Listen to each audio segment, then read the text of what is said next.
la valeur globale du marché des crypto-monnaies a reculé de 400 milliards de dollars en l'espace de quelques heures. En fait, hier, Donald Trump il a annoncé des droits de douane de 100% sur la Chine.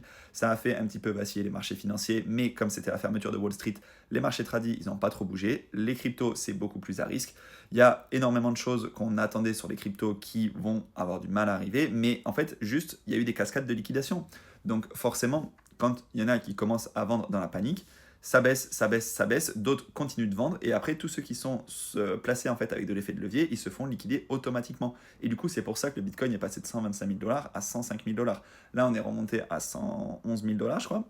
Sur l'Ether, c'est pareil, on est passé de plus de 4 000 dollars à 3 400. On est remonté un petit peu, mais globalement, plus de 400 milliards ont été effacés du marché des crypto-monnaies. C'est colossal quand même.